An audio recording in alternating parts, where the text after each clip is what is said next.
Je suis Marie-Angèle Touré, je suis ivoiro-malienne et je suis installée en Côte d'Ivoire, à Abidjan, sur les bords de la lagune Ébriée depuis 2019. La structure que je dirige s'appelle MAT, MAT qui signifie Media, Advice, Training, et elle existe depuis 2019. La mission de MAT, ou plutôt les missions de MAT, sont les suivantes. Premièrement, permettre aux personnes avec lesquelles on collabore de pouvoir être préparées à travers le Media Training à s'exprimer face aux caméras, face au public, lors d'interviews, de débats ou de discours. En second plan, il s'agit de permettre aux hommes, aux femmes, aux institutions, aux entités qui ont des objectifs à atteindre, de pouvoir les atteindre à travers des stratégies de communication, des plans de communication que nous créons pour ces personnes-là.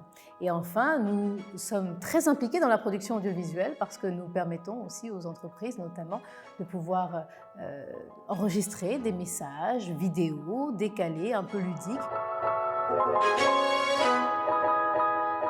L'avantage de faire appel à MAT, c'est qu'on n'a pas besoin de faire appel à plusieurs structures différentes. Vous voulez, comme je le disais, un plan de communication, on peut vous le faire. Un site internet, on le fait. Du community management, on le fait.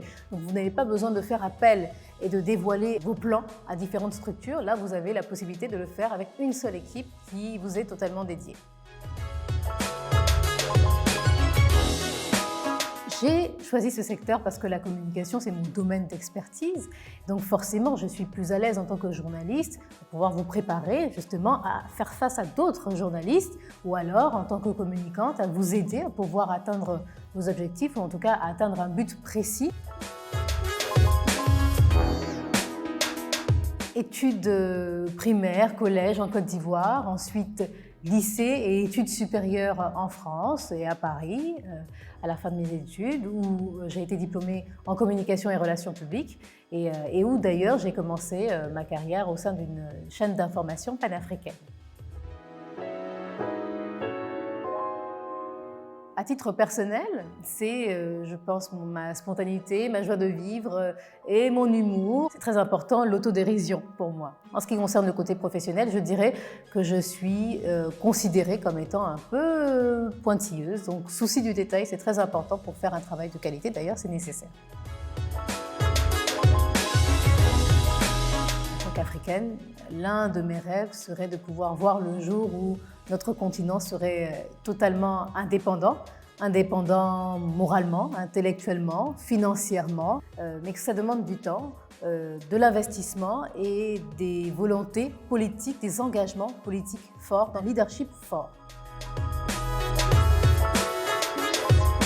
Pour moi, c'est nous toutes en permanence et c'est ce qui va permettre de pouvoir aussi développer ce continent différemment. La joie étant tout, il faut savoir l'extraire. Ça nous vient de Confucius, le philosophe chinois, et je pense qu'il est très important de se focaliser sur ce qui nous rend heureux pour pouvoir continuer à évoluer et à profiter de la vie et à répandre peut-être le bonheur autour de nous et auprès de nos proches. Non, c'est pas vraiment. C'était une blague horrible.